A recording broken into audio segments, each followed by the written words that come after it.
I'm your host, Justin Yantz, and this is episode 63, and this is the wrestling show. I'm going to talk about the goings-on in wrestling. I'm going to talk a little bit about Raw. I'll talk a little bit about SmackDown, AEW, New Japan, and I might talk a little bit about Noah. So stay tuned.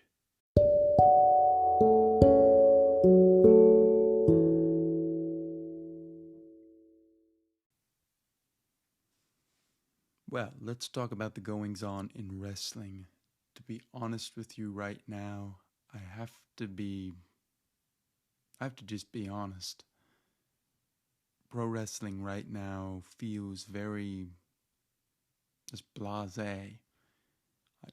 I'm not really feeling anything. Not really from AEW or WWE. AEW's building to things, but I don't know, nothing's really got me excited about ooh, I can't wait for that. The March 3rd episode of AEW, I'm excited for. New Japan, I'm excited for the Cup. I think that will be good. In WWE, I don't know. Maybe The Fiend will be interesting. Looks like we've got the Elimination Chamber matches, which I'm going to talk a little bit about. I don't know. It just seems very blasé, though. Just nothing. It doesn't feel like WrestleMania right now. It feels like just treading water.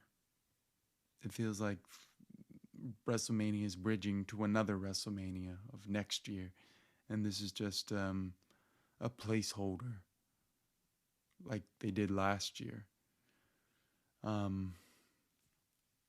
I don't know. I'm just none of it's really got me excited. So the Elimination Chamber matches are going to be Drew McIntyre defending the WWE title against AJ, Jeff Hardy, Randy Orton, Sheamus, and The Miz. Who cares? And then on the SmackDown side, it's going to be not Roman Reigns defending the title. It's going to be Roman Reigns, the number one contendership to him that night. So that will be Kevin Owens versus Jey Uso versus Baron Corbin or King Corbin versus Sami Zayn versus Cesaro versus Daniel Bryan. And the winner faces Roman Reigns that night. It could be good, could be bad. I don't know. AEW and New Japan, that seems to be like that relationship is really on solid ground. It's happening. So at least through that, we should get Ibushi versus Kenny Omega and hopefully Okada versus Omega, which I think should happen as soon as they get crowds back. If I were AEW, I would do it in Madison Square Garden, but you gotta wait till the crowds come back. So it's kind of like everything's on hold right now. Apparently, Matt Riddle has re-signed with WWE. I think that's foolish, but the rumors are that he has signed through 2023. I just think that's foolish. The way he's been booked has been horrible. They have no idea how to use him, and he's going to, but I don't know, maybe he's not too bright. I don't know. But as I said, WWE has just done nothing to really excite me. It's just a show. AEW, I'm enjoying the product. Nothing's excited me yet, but I know that's to come. And CM Punk announced a bunch of guys that he'd like to wrestle, including Jungle Boy. So that's pretty cool to see him out and about watching. So I think he's eventually coming in. I just think it's inevitable. And so that's what's really going on. There's not really much else I can say. WWE has just been frustrating to me. nothing, nothing great. I don't know, this is going to be kind of short, so I don't know what else to say. Nothing really grabbed my attention. The Kenta stuff is cool. Um, Kevin Owens seems to be positioned to have another match with Reigns, which I'm like, okay, so he's going to wrestle him a third time? It feels like a third time. It feels like a fifth time. I don't know how many times it's been. It's been so many times now, and it just feels like, okay, if he doesn't win the title this time, I'm like, what is wrong with him? So that's what's going on there. And when we come back, I'm going to break down some of my favorite moments in on Dynamite this week.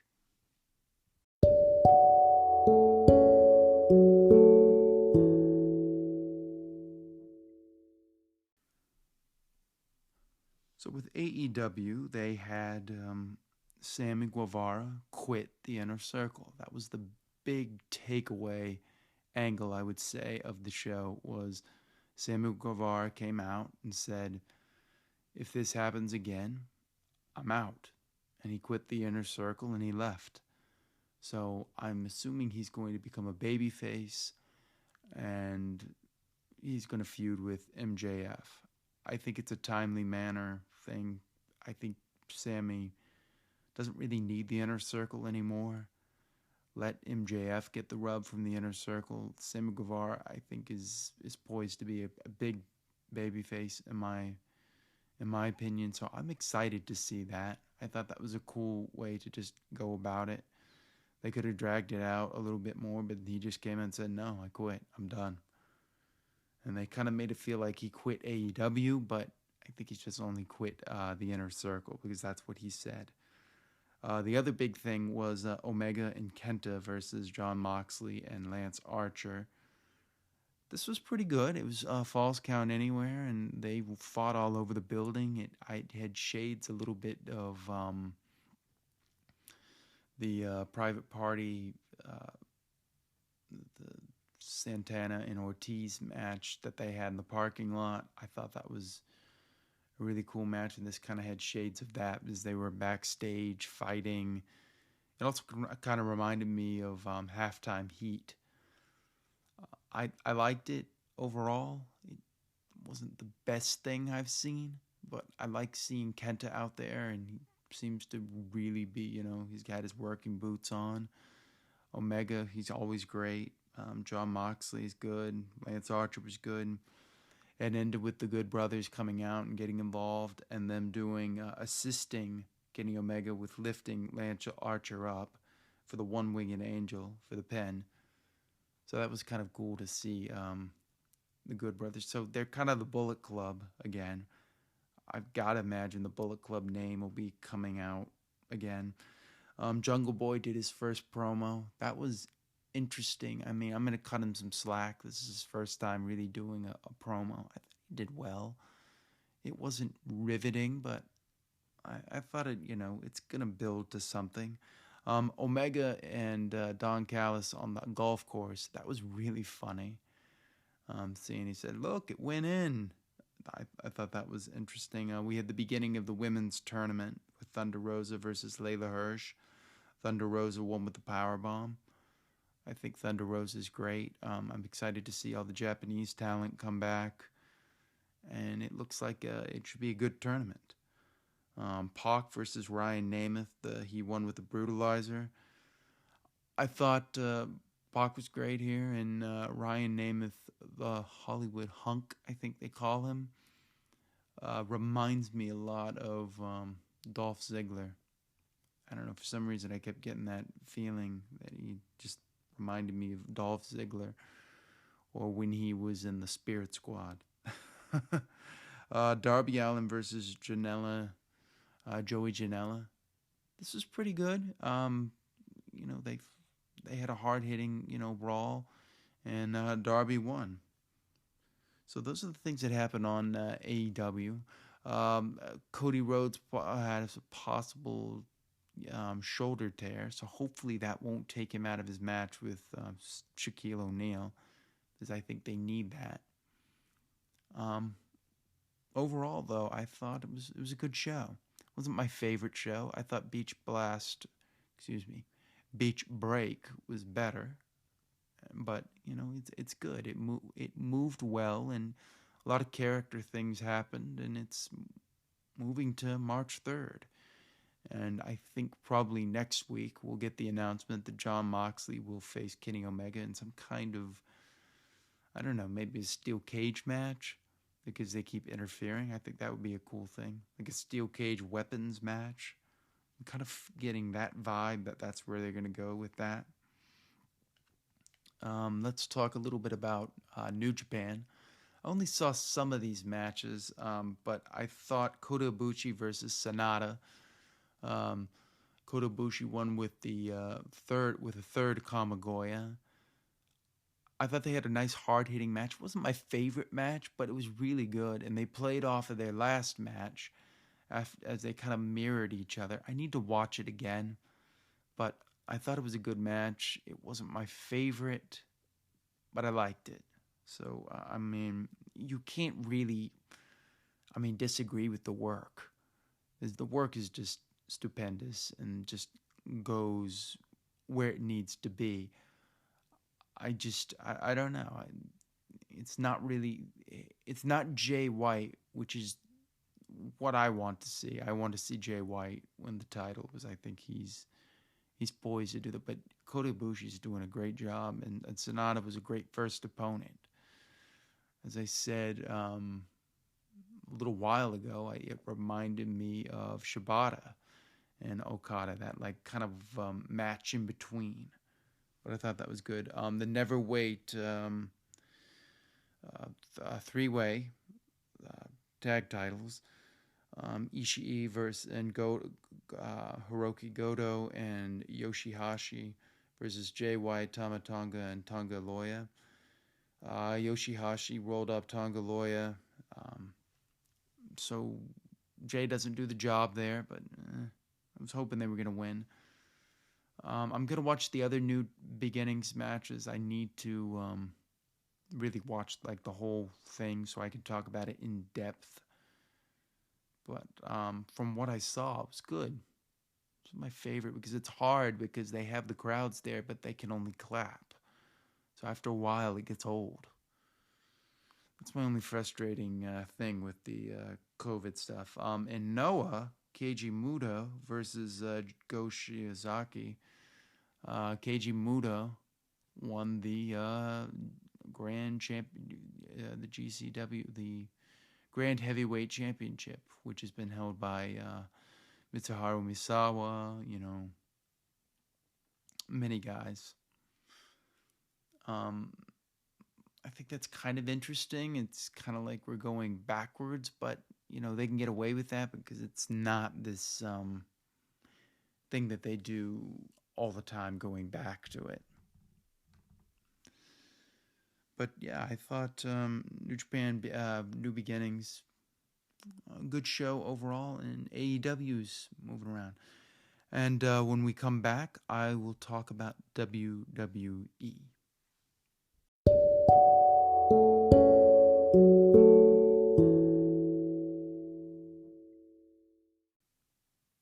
So let's talk about Raw. I absolutely hate Raw. It's an awful show. It goes nowhere, and it means nothing. Drew McIntyre versus Randy Orton. Randy Orton, I guess, wins with the brogue kick because Sheamus just interfered and got himself and hit Randy Orton. So I guess Randy Orton wins. Lame finish. I don't care. We had the return of Shane McMahon to announce the Elimination Chamber matches, qualifying matches, and some of the people that were going to be in it. Actually, I think he just announced who's going to be in it. It's hard to pay attention and care. But yeah, so Sheamus and Drew McIntyre, the first time, will be in the Elimination Chamber. I don't care about this feud. It just seems awful to me. This just awful. I don't care. But yeah, Shane McMahon returned. And also this Raw drew their lowest ratings ever. So there you go. They have nothing that they're going on. They're just grasping at straws. So I think Sheamus means nothing since they're just going to give away that match in a elimination chamber. I mean, are we supposed to pay for this or expect to watch? Is this supposed to be a WrestleMania match? I still think it's going to be Triple H and Drew McIntyre, something, some kind of like surprise, or maybe they'll do AJ and Drew McIntyre. I don't know. Neither one of these matches excites me. Okay, so as I was saying, yeah, I feel like it's going to be Drew McIntyre versus Triple H. I don't know, I just have this feeling. The other thing that happened, Ric Flair and Lacey Evans. Ric Flair cut a promo talking about how he needs this. I don't know, he looked like a game show host. It was really lame. I just didn't like it. Lacey Evans faced Charlotte, and Lacey beat Charlotte, so therefore Lacey will be challenging against Asuka. I don't like this, so is this how Asuka's going to lose the title? Or Asuka's going to get, yeah, messed over again? I mean, how many times is she going to not get to be, a top guy? It's just frustrating. So I don't know. I have the feeling that Lacey's going to defeat Asuka, so it's Asuka versus Charlotte at WrestleMania in a match that I don't care about. Although hopefully they won't do that because Lacey Evans versus Charlotte Flair was not a good match. Edge came out for a promo. He cut a good promo, and then Miz and John Morrison came out and he kind of made fun of them and said, "Look, you guys are playing Little League. I'm playing in the big leagues."